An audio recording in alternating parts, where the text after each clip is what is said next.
Halo semuanya, kembali lagi di Money Discussion with Rifan Kurniawan. Dan di episode kali ini kita kedatangan tamu yang sangat spesial, yaitu Bapak Juliardi Sunendar. Beliau adalah seorang investor pasar modal yang sudah berkecimpung lebih dari 30 tahun di pasar modal, dan juga beliau sebagai founder dari JS Portfolio. Halo, selamat siang Pak Juliardi. Rifan.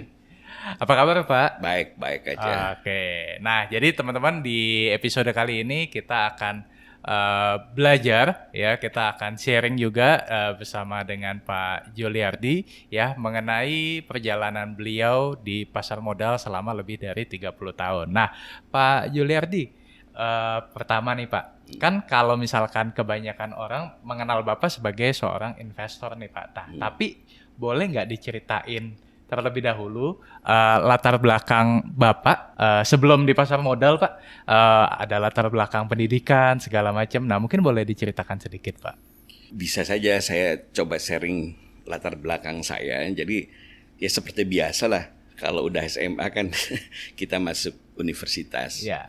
Sebetulnya pertama kali waktu itu saya masuk ke ITB dulu, jurusan matematik. Karena pada saat zaman saya masih muda itu kalau kita mau masuk universitas, kita mesti ikutnya satu-satu. Ikut UI, ikut ITB, atau ikut satu lagi, kalau nggak salah sekolah tinggi akuntansi. Nah, tetapi karena pada saat itu pengumumannya satu-satu, yang duluan, ITB duluan tuh. Nah, jadi saya masuk ITB dulu. Di Mapram di ITB, tidak lama kemudian diumumin saya juga diterima di UI. Ya akhirnya saya tinggalin ITB, saya masuk UI. Di UI saya sempat juga menjadi staf pengajar 3-4 tahun. Sambil kerja juga saya ngajar, sambil selesaikan kuliah juga. Pada saat itu saya udah mulai bekerja juga di zaman itu namanya Arthur Young. Kantor akuntan Arthur Young, sekarang namanya Ernst & Young. Oke. Jadi setelah di Ernst & Young, saya termasuk orang yang nggak terlalu suka kerja lama-lama di satu tempat.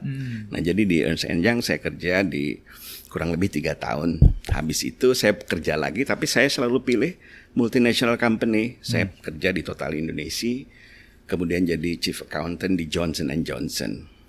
Nah setelah itu baru kemudian setelah saya anggap cukup belajar, mulai berusaha deh dengan teman-teman.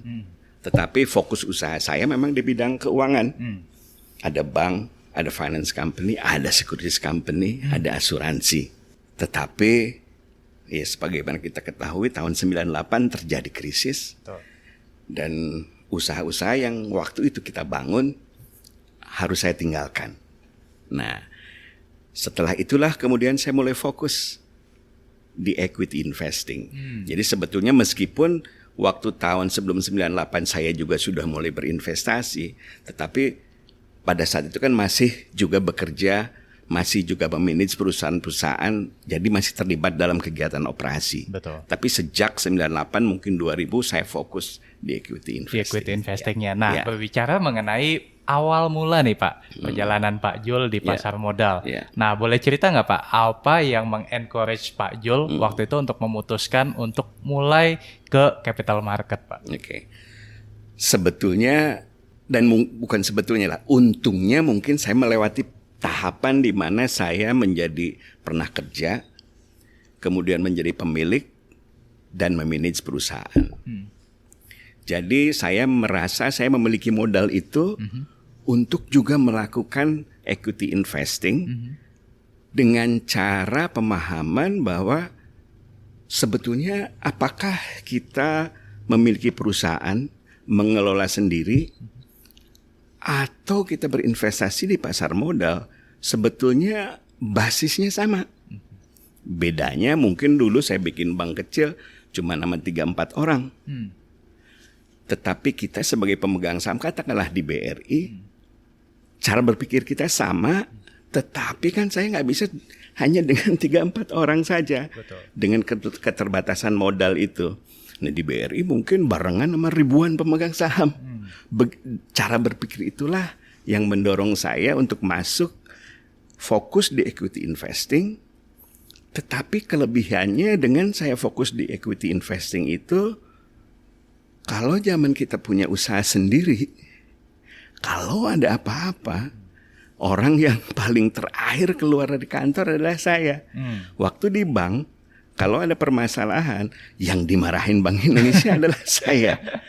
Nah, dengan fokus di equity investing, kita kan tidak lagi harus pusing dengan kegiatan operasi sehari-hari. Betul. Sehingga waktu saya bisa manfaatkan untuk hal-hal yang membuat saya lebih senang daripada melakukan hal-hal yang terpaksa harus saya lakukan.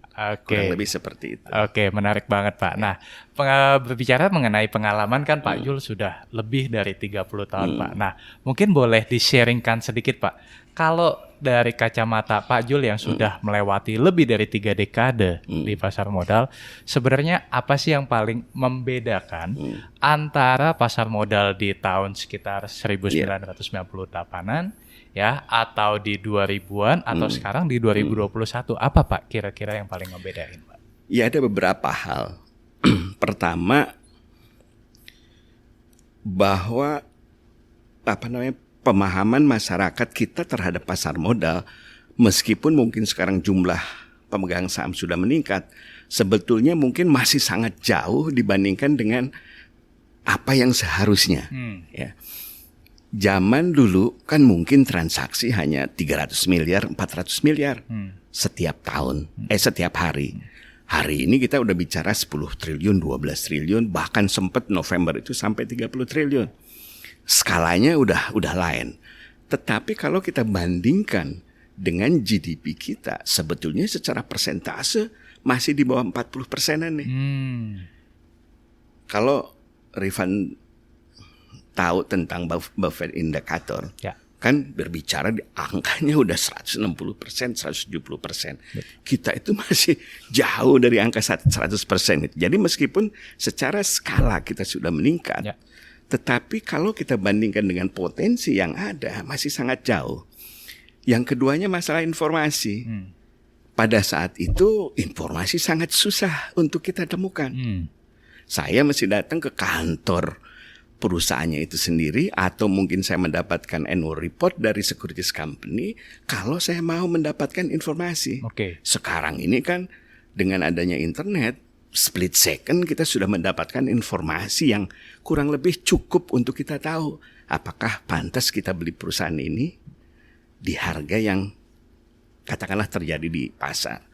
Nah, jadi ketersediaan informasi saat ini sudah jauh lebih mudah bahkan untuk individual investor. Jadi kalau pada saat itu mungkin hanya securities company atau fund manager saja yang punya akses terhadap informasi yang lengkap.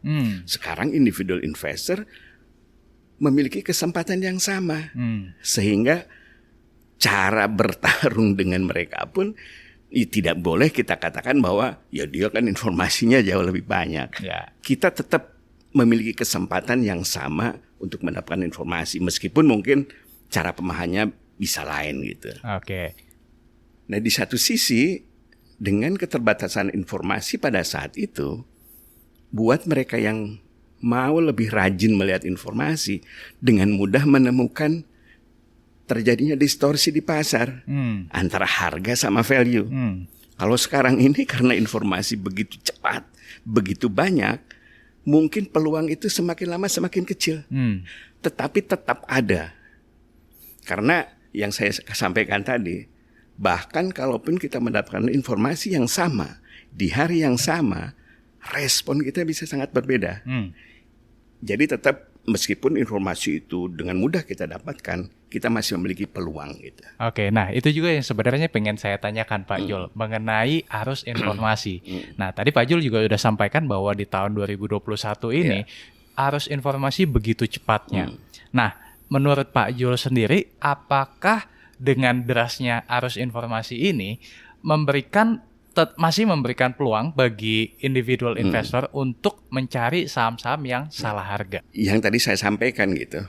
Jadi dengan begitu cepatnya informasi dan begitu banyaknya informasi, kan sebetulnya juga tergantung kepada kita. Apakah informasi yang terbentuk itu betul-betul merupakan informasi yang bermanfaat dalam pengambilan keputusan kita, atau itu hanya sekedar noise saja? Itu kita kembalikan kepada cara pandang atau target investasi kita. Investasi itu apa sih? Investasi itu kan kita bukan menghilangkan, kita tidak menggunakan untuk konsumsi dengan harapan bahwa apa yang kita korbankan hari ini bisa menghasilkan lebih banyak. Nah, buat mereka yang menggunakan metode investasi itu, berarti kan pertanyaannya adalah, kalau saya korbankan 100 tidak saya gunakan, saya tanamkan katakanlah membeli saham A, apa harapan dengan saya tanamkan 100 rupiah di A itu? Buat saya yang tadi saya katakan kan, apakah saya bikin perusahaan atau membeli di bursa? Pertanyaannya kan sama. Seberapa besar uang yang 100 ini bisa generate income di masa yang akan datang? Atas dasar itu saya memahami bahwa perlu waktu nih untuk 100 rupiah bisa menjadi 120 atau 150. Karena itulah yang mungkin dilakukan oleh perusahaan. Kalau perusahaan hari ini earning per share-nya 10 perak, kalau 10 tahun kemudian menjadi 50 perak, nggak mungkin harganya tetap sama dengan harga hari ini. Nah, atas dasar itulah, kalau atas dasar informasi yang setiap hari terjadi itu, pengambilan keputusan kita sama, maka kita bisa pilih mana informasi yang perlu kita dengarkan, mana yang kita perlu abaikan.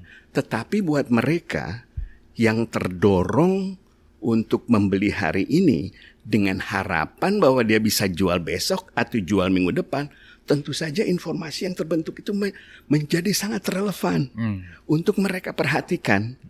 Karena kan di bursa yang sering saya sampaikan itu simple, hukum demand dan supply yang menjadi pelajaran basis pelajaran ekonomi kita di SMA. Kalau demand naik, harga pasti naik. Hari ini si Elon Musk bilang Bitcoin boleh digunakan untuk beli Tesla. Demand naik, Bitcoin pasti harganya naik. Begitu kemarin dia bilang enggak boleh lagi nih rame-rame jual. Ya kalau rame-rame jual ya turun. That's the basic. Nah, informasi itu mungkin relevan untuk mereka yang memang cara pandangnya seperti itu. Membeli hari ini dengan harapan bisa menjual di harga lebih tinggi. Buat saya, kalau saya bisa tahu itu, saya juga pasti ngerjain itu. Ngapain saya nunggu lama-lama? Tetapi pengalaman saya mengajarkan, saya nggak punya kemampuan untuk tahu kalau saya beli saham hari ini di harga 100 perak, bagaimana saya tahu bahwa harganya bakal naik besok atau minggu depan? Nggak tahu. Kalau saya tahu, pasti saya lakukan itu. Karena saya nggak tahu, maka saya melakukan apa yang saya tahu. Kalau saya beli perusahaan dengan harga yang lebih rendah dari value dari perusahaan itu, saya aku yakin bahwa harganya pasti akan naik. Kapan naiknya ya saya nggak tahu. Gitu. Oke, menarik. Jadi tetap kalau menurut Pak Jul adalah di saat meskipun arus informasi sedemikian derasnya saat ini, seorang individual investor tetap memiliki peluang ya untuk mendapatkan saham yang salah harga tadi ya Pak ya. Justru yang saya sering tekankan itu, kan saya pernah juga memberikan contoh di buku, itu yang namanya lawan kita. Kalau kita tanding di dalam trading harian, adalah fund manager seperti JP Morgan. JP Morgan itu dalam 300 hari, kalau nggak salah tahun 2017 itu kalahnya itu cuma 5 hari. Bahkan ada beberapa hari yang zero itu kalahnya. Tradingnya menang terus. Itulah lawan-lawan mereka gitu. Itulah lawan mereka yang fokus perhatiannya di dalam trading. Mereka kan punya infrastruktur yang canggih, informasi yang lengkap. Saya nggak berani tanding dengan mereka. Tetapi kekuatan kita sebagai individual investor adalah kita tidak harus terus sibuk seperti mereka. Setuju. Kita baru mengayunkan pukulan itu kalau kita lihat bahwa ini ada sweet spot yang bisa kita dapatkan dengan melakukan pukulan itu. Tidak usah setiap hari jual beli. Kesempatan itulah yang tadi saya katakan bahwa itulah kekuatan kita sebagai individual investor. Kalau fund manager tiap bulan dilihatin itu. Ini baik apa buruk? Yes. Si Kathy itu tiap bulan tuh ARK itu ngomong karena pasti concern sekali mereka yang menanamkan dananya di tempatnya dia. Yeah. Karena itu sangat masuk akal kalau perhatian fund manager itu memang sangat pendek. Bayangkan kalau turun. Kalau ada satu perusahaan meskipun bagus nilainya dan dia masuk di situ, tetapi harganya turun, customernya pasti lari. Yeah. Jadi sangat rasional kalau fund manager itu fokusnya short term. Yeah. Karena kalau misalnya nggak begitu, bukan cuman fundnya yang turun, bisa-bisa dianya juga dipecat. Kalau kita kan siapa yang nanya tiap bulan? Yes. Iya kan? Yes. Karena itu kita nggak usah dipusingkan dengan itu. Yeah. Jadi masalah laporan berkala yang nggak ada di beban kita. Yang keduanya, kita kan juga sama nggak ditanyain. Mau dalam tanda kutip rugi itu kan selisih harga. Iya. Selama kita nggak jual, kan nggak loss, ya kan? Kita bisa tunggu 2 tahun, bisa tunggu 3 tahun, tetapi pengalaman saya selalu mengatakan bahwa tesis investasi itu biasanya baru kejadian itu 3 tahun. Itu pengalaman saya yang kurang lebih ada melencengnya deh. Tetapi kurang lebih 3 tahun itu baru terbentuk gitu. Tetapi kalau 3 tahun itu dapat 100%, dibagi 3 tahun aja kan 20%, 30%. Yes. Masih bagus sekali gitu. Oke. Nah, ini menarik banget nih Pak Jul. Nah, saya juga pengen tahu nih Pak, lebih detail lagi nih. Kalau seorang Pak Jul, kan kita mengenal ada tipikal investor yang bottom up, ada tipikal investor yang top down. Nah, kalau Pak Jul sendiri lebih tipikal yang bottom up atau yang top down dan kenapa Pak? Mungkin boleh di-sharing. Ya mungkin kalau saya bilang bahwa saya abaikan sama sekali faktor-faktor makro juga sebetulnya enggak gitu. Tetapi yang tadi saya katakan justru dengan latar belakang saya pernah punya usaha dan mengelola usaha, yang menjadi concern kita pasti kegiatan usaha kita. Pasti apa yang terjadi di dalam perusahaan. Bahwa ada faktor-faktor yang di luar perusahaan yang harus menjadikan perhatian, memang iya. Tetapi mungkin kalau hitungan persentase, ya mungkin 85 fokus ke mikronya, 15% asal tahu aja. Ada elemen-elemen makro. Misalnya kan, katakanlah suku bunga. Kalau kita bilang bahwa sama sekali nggak ada relevannya juga nggak mungkin gitu, karena itu sangat membentuk pembentukan harga obligasi dan terjadinya kepanikan di pasar uang, di pasar obligasi pasti pengaruh terhadap pasar modal gitu. Jadi kalau ditanya secara direct mungkin ya saya lebih fokus ke mikronya, tidak makro gitu. Nah kan kalau misalkan tadi sekitar 85% mikro, 15% makro ya Pak ya. Nah, tapi boleh nggak misalkan kayak untuk pemilihan emitennya itu sendiri. Nah, untuk pemilihan emitennya itu sendiri Bapak memperhatikan nggak? Misalkan gini Pak, oh sekarang ini lagi fasenya economic recovery. Berdasarkan pengalaman, sektor yang akan outperform adalah sektor A, B, dan C. Kalau faktor seperti itu, Bapak juga masih memperhatikan atau gimana, Pak? Itu tentu saja yang tadi saya sampaikan, 15% itu kan kita bicara secara umum. Tetapi misalnya terjadinya pandemik ini kan, kita tahu bagaimana reaksi dari bank sentral dan pemerintah berbagai negara. COVID ini kan damage. Kemudian direspon oleh pemerintah dan bank sentral. Kita tahu bahwa respon yang dilakukan oleh bank sentral dan pemerintah berbagai negara itu jauh lebih besar dibandingkan dengan damage yang terjadi. Saya kan sering gunakan contoh Amerika. Dropnya kan kurang lebih 3%. Tetapi stimulus fiskal dan QE-nya Fed, angkanya itu 30% dari GDP. Yang seharusnya tidak usah sebesar itu. Karena itu ini berulang kali kan saya sampaikan. Ini adalah potensi inflasi yang meskipun sampai hari ini kan Federal Reserve Chairman masih mengatakan bahwa ini hanya transitory aja. Sementara aja. Tapi harga koper 100%, properti naik, lumber juga 200%. Ini kan bibit-bibit inflasi yang udah jelas tampak. Dan kemarin kan inflasinya udah di 4,2%. 2 kali targetnya Fed. Tetapi yang kalau saya lihat misalnya yang orang katakan kan 4,2%-nya. Man to man inflasinya 0,8%. Kalau inflasi man to man sama bulan ini 0,8% lagi, kan kita bisa bicara double digit inflation nih. Apakah dia masih akan bertahan untuk mengatakan bahwa ini cuma transitory aja? Karena itulah kan masih bergelombang nih. Iya. Tetapi saya yakin kan ada 2 krisis nih yang kita lewati, tahun 98 sama tahun 2008. 98 krisisnya kan di Asia. Krisis di Asia itu negara-negara maju masih dengan pongahnya bicara market mechanism. Disuruh sendirian deh kita ngurusin. Karena itu recovery-nya butuh waktu 4 tahun, 5 tahun. Kan kita baru mulai pulih lagi 2001, 2002. Dari 98, 4 tahun, 5 tahun. Begitu krisis terjadi di Amerika 2008, market mechanism itu dibuang, terjadi intervensi besar-besaran. Karena itulah recovery cepat sekali kan di 2008, 2009 udah lari lagi. Sekarang ini lebih gila lagi nih intervensinya. Fed melakukan hal yang tidak pernah dilakukan di tahun 2008.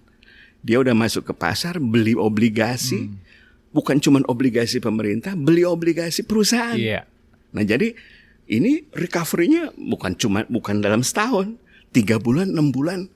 Nah saya masih mengharapkan bahwa recovery-nya itu tidak bakal selama tahun 98. Lebih mirip ke tahun 2008. I see, oke.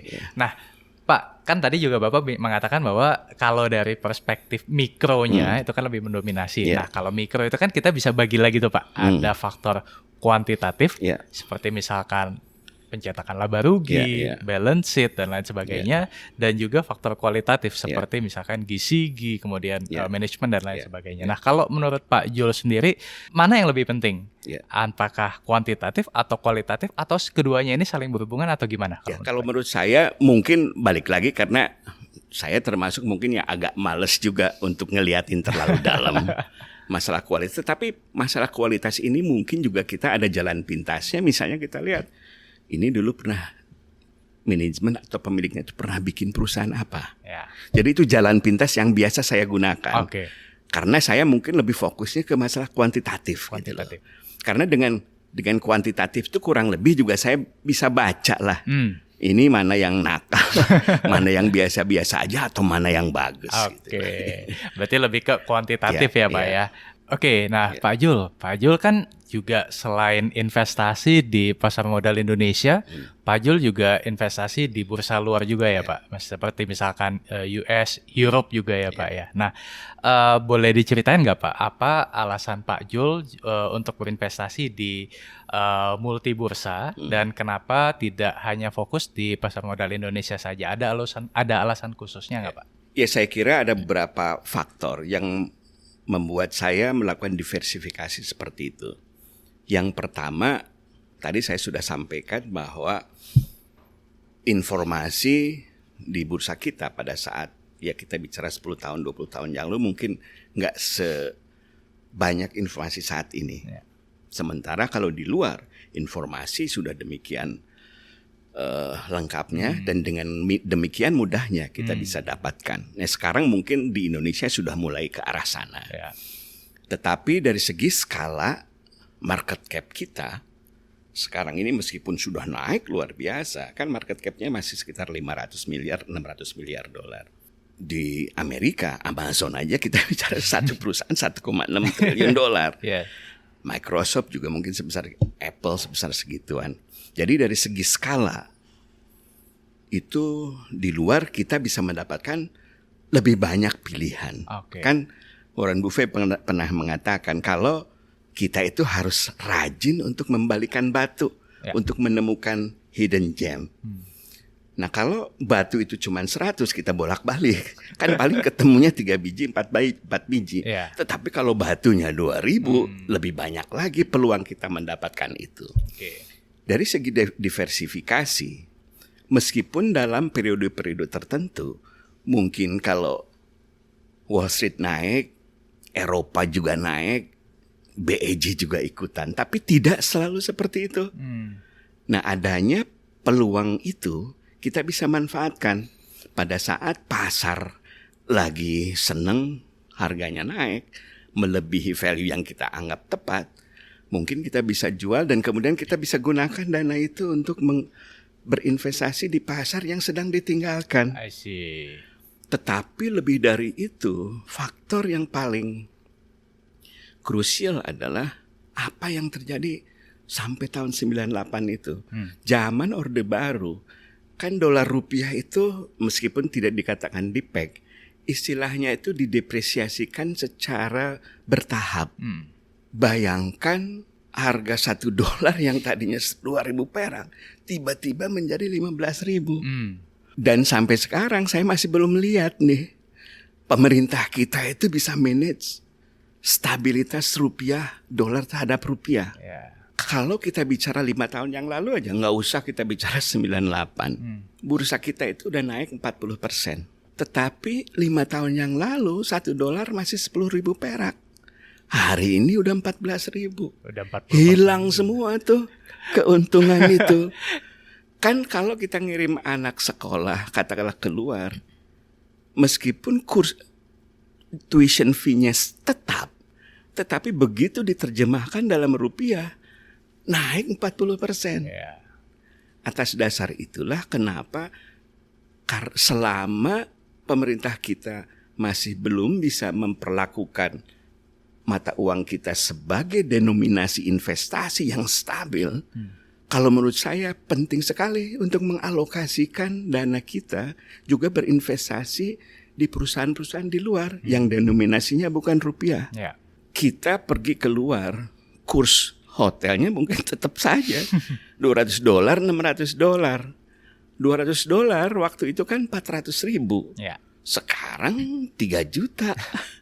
$600 waktu itu 1,2 juta. Sekarang 9 juta, 10 juta. Dan kalau menurut saya kan masyarakat kita juga memang tidak selalu fokusnya di dalam. Tetapi saya juga ingat, meskipun saya mengatakan seperti itu, Indonesia ini potensinya sangat luar biasa. Makanya saya selalu bilang kan anak-anak muda ini kesempatan emas.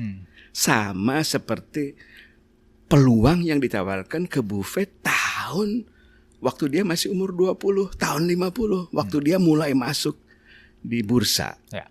Amerika kan baru keluar dari Great Depression tuh tahun 30. Dia kan lahir tahun 30 tuh. Begitu dia umur 20 selesai sekolah, Amerika mulai naik. Kita kan 98 ancur-ancuran tuh 20 tahun yang lalu. Nah sekarang ini kita lagi tahap kenaikan terjadi. GDP kita waktu itu kan cuma 115 miliar dolar. Sekarang udah 1 triliun dolar. Tetapi market cap kita meningkatnya jauh lebih besar daripada peningkatan GDP. Jadi kalau mereka yang nggak masuk ke pasar modal, meskipun menikmati kenaikan GDP, ketinggalan dengan kenaikan yang lebih besar yang ditawarkan oleh pasar modal. Oke, dan kalau kita bicara soal potensi, jelas mungkin masih jauh lebih besar lagi, Pak ya. Oke. Nah, pertanyaan selanjutnya, Pak, kan dengan Bapak berinvestasi di beberapa bursa, Pak. Bagaimana cara Bapak melakukan monitoring atau screening terhadap multi bursa tadi, Pak? Dalam artian misalkan, apakah Bapak misalkan mengalokasikan lebih banyak waktu untuk di luar atau gimana Pak cara Bapak melakukan screeningnya? Kalau kita bicara secara umum dulu, kan tadi saya sudah sampaikan bahwa karena saya pernah ngalamin punya bisnis, bikin bisnis itu kan nggak bisa kita liatin tiap minggu, apalagi tiap hari atau tiap jam gitu loh. Attitude itu yang terjadi di bursa. Nah dengan cara berpikir yang tadi saya sampaikan bahwa yang namanya usaha itu tumbuhnya mungkin baru bisa kita liatin tiap setahun atau 2 tahun. Kan juga kita tidak harus melihat itu terjadi setiap hari. Makanya itu yang tadi saya sampaikan, meskipun berbagai informasi muncul, kita bisa pilah-pilah nih. Ini informasi noise aja atau memang relevan dengan perusahaan yang kita miliki. Nah karena itu yang paling simpel mungkin saya bisa katakan bahwa at least setiap kuartal lah saya liatin laporan keuangannya. Ya mungkin zaman dulu begitu banyak tuh daftar perusahaan di berbagai negara yang saya lihat. Tetapi lama-kelamaan saya juga sering tunjukkan bahwa pada akhirnya perusahaan-perusahaan unggul itu kenaikan harga sahamnya selalu lebih tinggi daripada indeks. Nah sehingga mungkin 65-70% alokasikan di perusahaan-perusahaan yang seperti itu. Sisanya ya supaya ada adrenalin aja gitu. Kadang-kadang ada asset play, ada katakanlah yang tadi kita bicara masalah rotasi. Adanya potensi inflasi, kemudian kita bisa liatin inflation asset. Karena kan selalu saya sampaikan bahwa untuk cyclical company, meskipun tidak memenuhi persyaratan, gross marginnya bagus, tumbuhnya konsisten, adanya distorsi itu juga menawarkan peluang yang justru tidak bisa kita temukan di perusahaan-perusahaan yang besar. Sering banyak orang mengatakan contoh Indika segala macam. Itu adalah yang tadi saya sampaikan, tambahan alfa yang kita bisa alokasikan dari dana yang tidak kita sisihkan di perusahaan-perusahaan yang baik ini, yang pasti tumbuhnya lebih besar daripada indeks gitu. Nah kalau soal screening, kalau di perusahaan-perusahaan Amerika saya biasa menggunakan Morningstar. Tetapi kalau untuk perusahaan-perusahaan di Eropa saya lebih senang ngelihat screeningnya Financial Times karena lebih mencakup secara keseluruhan. Tapi balik lagi itu kan secondary data. Saya selalu anjurkan gunakanlah primary data karena dengan gampang kita bisa mendapatkan informasi dari perusahaan yang bersangkutan gitu. Nah, kalau di luar aset saham sendiri, Pak, kalau Pak Jul apakah juga menanamkan modal di aset selain saham, Pak? Misalkan seperti obligasi atau emas atau reksadana atau yang lain-lainnya, Pak? Secara umum saya selalu katakan bahwa meskipun equity ini udah berulang kali bisa menghasilkan return yang baik, tetapi kan kita lihat drawdown-nya itu tinggi sekali. Karena itu rule of thumb 70-30, 60-40 itu harus selalu dijaga. Saya nggak bisa menyamakan apakah 70 equity, 30% obligasi atau fixed income. Tetapi kurang lebih range-nya itu 70-30, 60-40.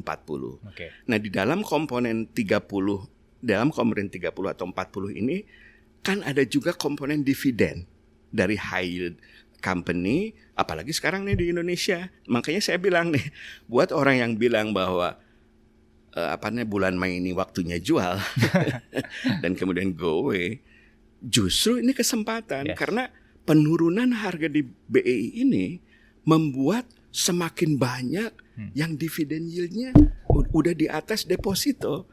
Saya mengatakan bahwa bulan Mei itu adalah bulan yang terbaik untuk melakukan pembelian saham, bukannya untuk menjual. Setuju. Dan contoh juga kemarin saya sudah posting Mei 2020 44% portfolio di JS Portfolio itu dibeli di bulan Mei. 56%-nya disebar di 11 bulan sisanya gitu. Justru ini waktunya belanja berarti ya, Pak. Pak Jul, saya juga mau nanya nih, Pak. Selama kurang lebih dari 3 dekade di pasar modal, kan tentu Pak Jul banyak sekali pengalaman-pengalaman, baik itu merupakan success story ataupun learning point, Pak. Nah, mungkin boleh diceritain nggak, Pak? Mungkin satu aja, satu success story dan satu learning point, Pak. Misalkan di saham apa, success story-nya naik berapa gitu, Pak. Dan pelajarannya apa, dan mungkin yang learning point, Pak. Ya, saya kira kalau untuk yang success story-nya juga sebetulnya saya nggak mau cerita terlalu banyak juga karena ini bisa saja ini merupakan random event gitu, bukan sesuatu yang kita bisa ulang-ulang. Ya. Kan saya pernah juga menyampaikan bahwa mungkin sampai hari ini saya belum pernah mendapatkan opportunity seperti waktu saya membeli saham Aqua yang dibeli di harga 6.800 terpakai, tapi terpaksa harus dijual di harga 500.000 karena diambil alih oleh Danone. Ya. Tetapi balik lagi itu kan bukan cuma setahun 2 tahun, itu 10 tahun itu. Contoh yang lainnya mungkin sekaligus cerita yang sukses dan juga ada pelajaran yang meyakinkan saya. Teorinya si Peter Lynch tentang cocktail party itu. Saya kan sudah sampaikan juga di buku saya tentang bagaimana kebetulan saya menemukan Indica itu. Ya. Sebetulnya niat saya bukan beli saham Indicanya, tetapi reaksi Indica pada saat itu, direksi Indica pada saat itu membuat saya bertanya, what is wrong with Indica saat itu? Ternyata kan dia punya cash yang jauh lebih besar daripada market cap-nya. Itulah salah satu indikasi bahwa untuk cyclical company, kalau orang udah sebel banget, udah hampir muntah, itulah tanda bahwa memang akan terjadi kenaikan besar. Ya. Kalau di Indonesia, contoh yang membuat saya kesal adalah apa yang juga sudah saya tulis di volume 2 tentang 7-Eleven. 7-Eleven itu kalau menurut saya kan it is a proven concept di Amerika. Kalau nggak salah nih mungkin udah belasan ribu outletnya, di Jepang juga udah 30.000, even di Thailand outletnya udah 9.000. Waktu saya masuk itu kan outletnya baru 200 dan 200 semuanya di Jakarta. 7-Eleven is proven concept sehingga sebetulnya tinggal duplikasi saja. Makanya waktu itu saya bayangkan, kalau Thailand bisa 9.000, pasti kita bisa lebih dari itu. Tetapi mungkin kesalahan saya adalah, saya tidak lagi terlalu nyelidikin lebih dalam, bahwa apa yang dilakukan oleh 7-Eleven di Indonesia, berbeda dengan konsep 7-Eleven yang dilakukan di berbagai negara. 7-Eleven di Indonesia 200-200-nya dia pakai uangnya sendiri. Uangnya sendiri dalam pengertian sebagian dari modal, sebagian dari pinjaman. Padahal bisnis model 7-Eleven yang sukses di berbagai negara seperti yang dilakukan Saron Pokpan di Thailand adalah dia bikin store model, habis itu kemudian dia franchise-kan. Dia dapat sumber pendapatannya macam-macam, revenue streamnya. Pertama dari semua barang-barang yang ada di 7-Eleven harus dari pusatnya, which is dimiliki dia. Kalau orang mau bikin 7-Eleven, punya uang 10 perak, perlunya 50 perak, yang 40 perak saya finance itu revenue stream lagi. Ada royalty fee, ada franchise fee. Retail itu kan marginnya rendah. Kalau retail marginnya 5%, dibiayai oleh bank semua, yang bunganya 12%, ya mati. Tetapi tadi kita bicara masalah corporate governance. Sebetulnya juga ada indikasi itu yang saya mungkin lalai gitu. I see. Kenapa? Karena saya bikin surat tuh ke direksi, ke customer investor relationship-nya bahwa saya mau ketemu, saya mau ngomong. Berapa kali email, berapa kali telepon nggak ada tanggapan. Itu harusnya menjadi indikasi. Oke. Misalkan ada gini Pak, ini mungkin pertanyaan yang juga sering ditanyakan Pak oleh teman-teman penonton. Seandainya Pak ada perusahaan yang secara laporan keuangannya bagus, kemudian kita sebagai seorang investor sudah menanamkan equity kita di sana, tetapi ternyata faktor kualitatifnya Pak tidak mendukung. Ya, misalkan karena ada satu kasus. Nah, kalau saran dari Pak Jul, itu kan kita jadi kayak bingung nih, kuantitatifnya bagus tapi kualitatifnya tanda tanya. Apa yang seharusnya kita lakukan? Ya, balik lagi mungkin kan terjadinya perubahan itu memang juga tidak mudah untuk kita katakan wah begini deh atau begitu deh, karena pasti butuh waktu. Iya. Tetapi dalam pengalaman saya, kalau sudah ada indikasi seperti itu, meskipun tadi saya katakan gitu bahwa buat saya itu yang biasanya saya jalan pintas, nih siapa nih orang di perusahaan itu, manajemennya atau perusahaannya atau pemegang sahamnya. Tetapi kalau misalnya sudah mulai ada indikasi seperti itu, ya mungkin ada baiknya untuk katakanlah kurangin dulu 50%. Sehingga pada saat kita mendapatkan informasi lebih lengkap, kita mungkin memiliki keyakinan yang lebih besar lagi. Apakah memang kita harus out atau kita kembali lagi ke perusahaan itu. Oke. Pak Jul, mungkin kalau kita bicara soal investor kan juga berkaitan biasanya dengan lifestyle ya. Nah, kalau Pak Jul sendiri boleh tahu nggak Pak, habit atau lifestyle yang Pak Jul terapkan itu seperti apa Pak? Apakah maksudnya tetap sederhana atau gimana Pak? Saya mungkin nggak usah ngasih contoh. Ya kalau kita lihat kayak Warren Buffett itu, dia masih makan burger gitu. Tapi mungkin itu dia udah kan, pertanyaannya sampai level tertentu itu kan pertanyaannya adalah apakah ada added value yang kita bisa peroleh dari apa yang kita belanjakan itu. Saya juga bisa mengatakan ada satu konglomerat yang saya kenal, itu pas saya ketemu sama dia datang naik itu loh, apa namanya, Toyota itu yang itu Toyota apa, bukan Avanza, satu lagi apa, Innova. Jadi balik lagi, itu tentunya tergantung ini kita masing-masing. Yang punya siapa namanya, apa yang perusahaan Sweden itu, IKEA. Dia ambil IKEA itu. Yeah. Dia kemana-mana naik kereta api. Yes. Kalau naik pesawat juga dia beli ekonomi kelas. Nggak mungkin dia nggak bisa beli itu. Yes. Gitu. Jadi itu, tapi balik lagi itu kan tergantung selera masing-masing. Masing-masing ya Pak ya. Oke. Pak, kalau kita bicara buku nih Pak. Nah, kalau Pak Jul sendiri ya, ada nggak sih buku-buku tertentu yang mungkin Pak Jul rekomendasikan untuk dibaca oleh para investor, Pak? Saya kira saya juga udah sering menyampaikan bahwa mungkin untuk bisa masuk ke suasana pasar modal kita itu, sebaiknya bacalah bukunya Peter Lynch. Warren Buffett memang nggak bikin buku sendiri, tapi banyak orang yang membuat buku tentang cara berpikir dia. Terus si Joel Greenblatt yang Magic Formula Investing itu.